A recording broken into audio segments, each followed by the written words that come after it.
Welcome to our 2016 Tracer 215 Air. We're going to start right in the back bumper here. If you just pull this cap off, reach in a little bit, we got your sewer hose in here.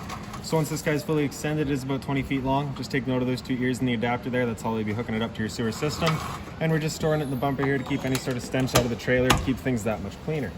In this corner, as well as in each corner of the trailer, you got these stabilizer jacks here. What they're going to do is they're just going to come down, contact the ground, give it another turn or so just to firm it up, and that'll just get rid of any sort of bounce or sway that you can see you've got in the unit right now.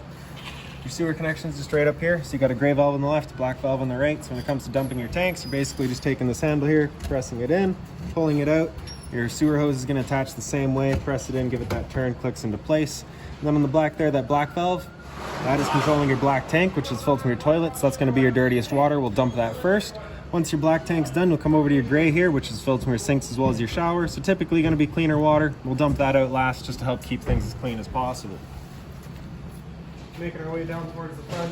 Got a couple of low point drains here. So you just get those two little valves, open them up, drain out your water. You can see you got a hot and a cold there.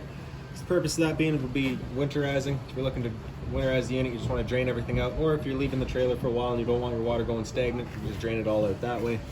Your freshwater tank drain is just right back there, same style. Just going to turn that valve to open it up, and there you go.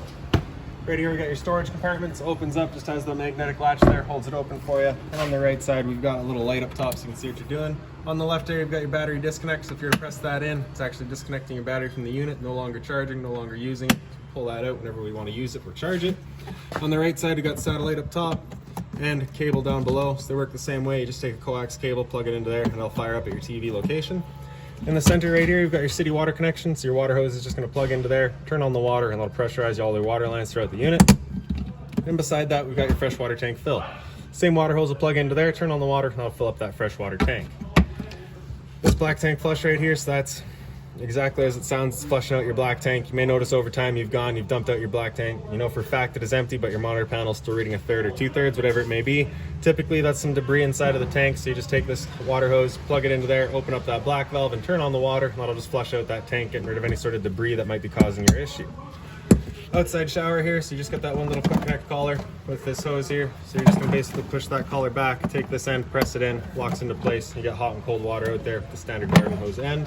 When you do take it off, it is good practice just to stretch this hose out, just to get all that water out, just so you're not storing it inside the unit.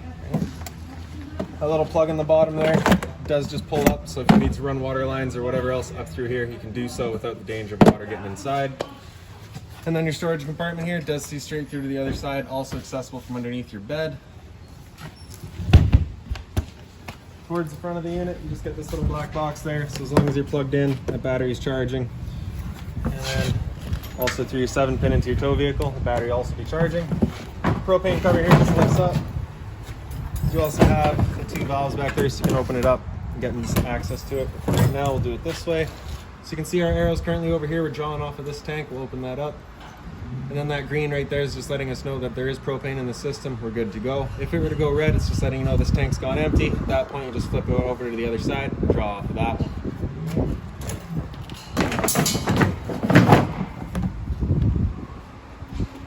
Other end of your storage compartments here. So as we lift this up, you can see previous owner did leave a bunch of extra stuff for you. So we got water hoses here, we got a tire iron, we got some posts for I'm not too sure what. We have your jack here for all of your stabilizers. We also got a brand new water hose for you, as well as a park adapter. So your 30 amp short cord end into that, 15 amp into a standard household outlet. A couple of short legs. I'll show you what they're for once we get inside. And then it's just a couple of other chemical samples left behind. So close that back down. Work our way down the side here. So you just got your fridge vents. So you just got those two little ears on either side. Allows it to open it up. And your fan inside to evacuate any fumes from your stove. Your TV mount right there basically just slides right in. Exhaust for your furnace. You just want to make sure nothing's drooped over that. It does get hot. That's just a service port for your fridge. Nothing back there for you to worry about. Cable and satellite outlet, as well as a power outlet for running that fridge there. Then in the very back of the units, right on the side here, you just got your hot water tank. So that one little keyway there lines up, opens it up. Controls for turning it on are inside the unit. Before you ever turn it on though, you just want to hit this relief valve right there. Make sure that shot of water comes out. That little bit of water coming out is just making sure, or just letting you know that it is safe to fire it up. You're not going to burn anything out by doing so. Close that back up, put that keyway back in place. And then lastly, we just got your short cord back here. So you get that little notch in the bottom corner, it's gonna line up with that one there. Just kind of press it in, give it a little 1/8 turn, locks into place, and then you get that threaded collar in the back there to really lock it down. Following that cord back, it is just a standard 30 amp end there. Most campsites are gonna have that. You can plug straight on in and you're good to go. And like we showed you, you do also have the adapter if you want to plug in at home to charge your batteries or run your fridge. Make our way inside here now. So you just got that assist handle just up 90 degrees, falls into place. You can open up your door. The door's just on a friction hinge, so it just kind of sits wherever you leave it. Grab that bottom step and pull it out. Flip that other one over, and we can make our way inside. When you first get in here, right in on your right is your fire extinguisher. So standard, pull the pin, point, and shoot. Up on the wall here on the right, we've got your entrance light, and on the left, we've got your awning light. For your awning, just press and hold out, and that awning will make its way out. And once that awning's fully extended, you'll just see a little white flap at the end come down, and then you'll see the gray of the metal tube. Once you see that, you're going to want to stop. Alright, so there's our flap. Alright, then there's the tube. Now if we were to continue extending, it will actually wind itself up backwards, in which case our fabric will be underneath our tube, allowing it to then hold water, accelerating the growth of mold and mildew. So once you get out to this point, you're going to want to stop. Now if it were to start raining, it's going to hold some water anyway, so what you can do is just grab either arm, front or rear, pull it down and in, tighten that knob down, and you can see it changes the pitch of the awning out at the head, allowing water to then run off. Now if you like that angle better because it does give you more shade, you can do the same thing with the arm at the front. Before you bring it back in though, you want to make sure the back loose is off and fully extended, just so we're not running the risk of bending anything. Another thing to keep in mind with your awning is once you get up to about 15-20 kilometers an hour wind, it does just catch all that wind, so you're going to want to bring it back in, again, just so that we're not running the risk of bending our arms.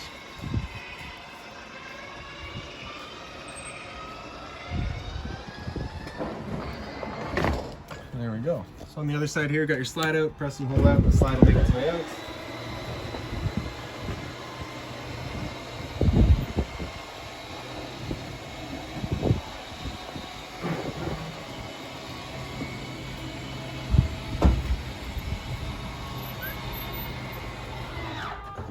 So there you go, you just kind of hear those couple of whines from the motors once they're fully extended. That's them just squaring themselves off and they are fully extended. So the lights throughout the unit just on their own center switches there, as well as above your head. You get the little switches on either side. Closet space as well as storage across the top. Pretty well identical on either side. On your table here, so you can see we've got these two legs and you had the two shorter legs in that storage compartment. Those shorter legs basically go into here so that the table can sit down there and only be about this tall so that we can take our back cushions, put them on the table to kind of fill in as a bed. Otherwise, with the full length legs, you're just taking your table, lining it up, and there's your dinette. Alright. And now that I've freed off the bed, if we pick up the foot of the bed, get access to your storage compartment. Now these are all covers for the unit. You've got tire covers. I believe there's an RV cover in there as well. Up on the wall here, you got a CO detector. Here we go. I'll do it again. And above my head, we've got the smoke detector. There we go.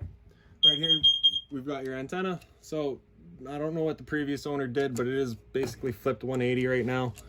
So basically all you're going to do is just turn this knob to open it up. Once it's fully extended, it'll just kind of stop in place, and that's that. And you can take this, pull it down, turn it around looking for your best signal. Before you close it back up though, you want to make sure that these arrows are 180 from each other, just to ensure that the V channel is lined up, and then we can bring it down. Just like that. Above my head we got a roof vent here, just turn that knob to open it up. Simple as that. You can see the unit does have max airs installed, so you can leave these open during the rain. Sink, right above that you got a little light there, hot and cold water of course. The cover is just plastic, so nothing hot on it. Dual basin sink, storage below it, and that dish rack there we've left, it is clean. A little bit of storage above, so that's got all of your owner's manuals, all of your remotes, anything like that for the unit you'll find in that little bag there. Microwave, pretty standard, just like home, not much I can teach you there. Below that we got your range vent, so you got the light here as well as the fan. So this is that fan that you want turned on whenever you're using your stove so that we're evacuating those fumes. Turn that on and then we can take our stove, turn it over to light, hit it with a sparker, and it fires right up. Once we're done, just back to off.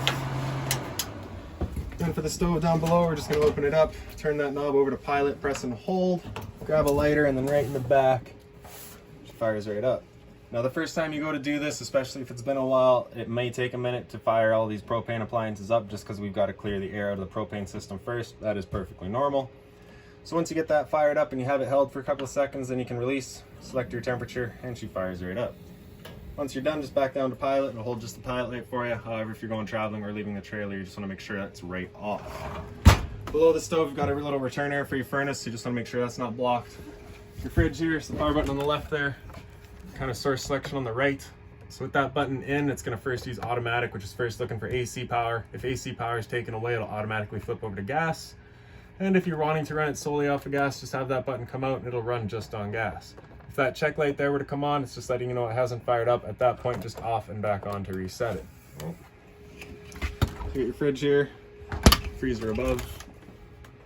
And then down in the bottom, we got your converter. So just press the top and center, it pops on open. All of your breakers down the center here. Whenever a breaker breaks, it'll sit in the middle. So just turn it off and then back on. And then on the right side, we got all of your fuses. Okay, so for your dinette, we've gone over kind of your bunk setup for it. Storage across the top. Get the same two lights that you had over your bed there. The blind pretty well just sits where you leave it. A little bit of storage on the side, stereo on beside that. So the power button on the top left there. Got all of your mode selections here, so we'll start with FM. There you go. All right. So speaker set B is your bedroom set, so you have the two right above your bed there. Speaker set C is right above our heads here, and speaker set A is your outside set of speakers. So just continue to press FM, AM, it'll cycle through all of your bands. Auxiliary, which is just right in the front here. DVD, USB, which is just right here, of course. Pretty straightforward, excellent little stereo. Once you're done, just power button turns it back off. Then we got your thermostat up on the wall here. So power button on the bottom there, just turn it on. It'll first start with your fan speed. Now if you're looking to just move some air, then you can select high or low. If you're actually looking to use your cooling or your furnace, you just want to actually make sure it's on auto. And then we can hit mode again, it'll come down into cool. Select your temperature at the plus minus there, and the air conditioner will turn itself on. With the AC going, you basically got two different options. You can have this louver here closed, in which case we're using all of our ceiling ducting to move the air, or we can open it up and just dump all of the air in the living room here. So when you first get out to your campsite, you're going to want to open this up, just cool off this area as quickly as possible, and then you can close it off to move the air throughout. After cooling, we'll hit mode again. We'll come down into furnace, it'll turn off the air conditioner and then turn on the furnace. And the furnace is moving its air through all the little portals that we've got on the sides there.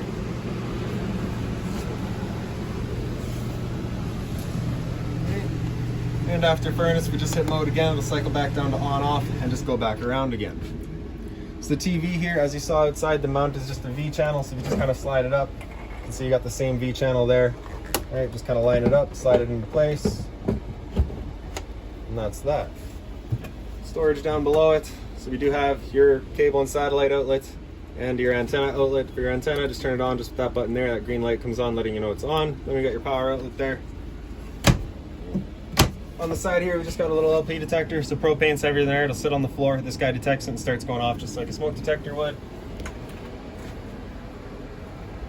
And then in the bathroom up on the wall, we've got your light switch. Above that, we've got your hot water tank control. So that thunderbolt on the left there is going to turn it on with electricity. A little flame on the right is going to turn it on with propane.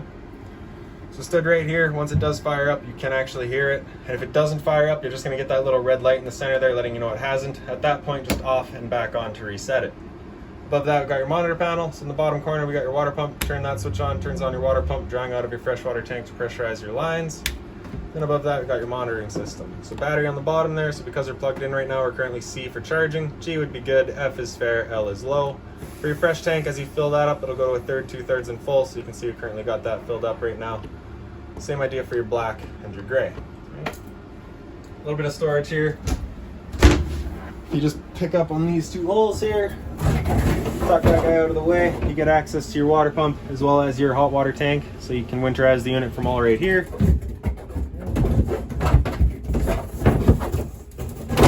Set that back down. The toilet just has a little flusher right in the front there. On the side of your sink, you got GFI protected outlet, test on the left, reset in the center. Hot and cold water at your sink, of course, then your medicine cabinet. And then right above your shower, you just got the little roof vent here, so just turn to open. Also have a Max Air installed here as well. And then in the corner, you also get that fan. Hot and cold water, of course, and the travel latch is just up on the side there. Just pick that up, and we can slide the door. Once you're done, just make sure the travel latch is back in place. And that's about it. So if you got any other questions on the unit, please feel free to give us a call, 204-237-7272.